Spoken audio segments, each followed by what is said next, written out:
Mwenyekiti wa Chama cha Demokrasia na Maendeleo Chadema mkoa wa Dodoma, Aisha Madoga, ametangaza kujivua rasmi wanachama wa chama hicho kwa madai ya kuwa ameitwa msaliti baada ya kuunganishwa kwenye kundi la G55, ambapo amesema anaumizwa kwa kitendo cha kushambuliwa kwa kuitwa msaliti.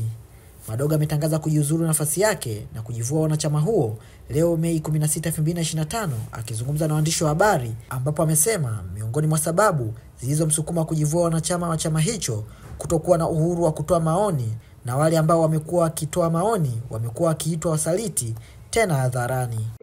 Kwa lazima tuwe kweli. I have to be very true to myself. I have to be very true to our people. Siwezi kuwa ndani na waambia watu kwamba unaweza kuwa mbunge, unaweza kuwa diwani, kwa hiyo jiunge na Chadema, ihudumie Chadema, alafu nje unawaambia watu Chadema sio cha kutafutia madaraka. That is totally wrong. And I totally disagree with it.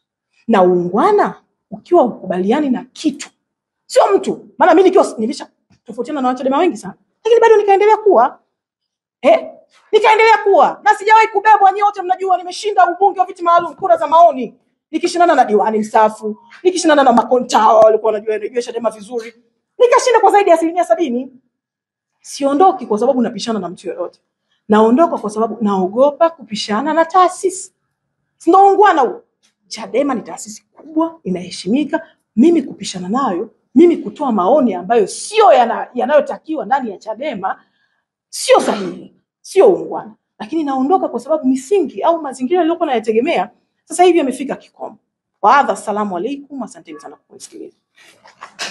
Madoga ametangaza uamuzi huo huku akiwa analia machozi, akisema huenda leo ikawa siku ngumu zaidi kwenye maisha yake kwa kuwa anaumia kuondoka Chadema, lakini hana namna nyingine ya kufanya. Mtazamaji na mfuatiliaji wa Washindi Media, bila kusahau bonyeza kitufe cha subscribe ili uwe wa kwanza kupata taarifa.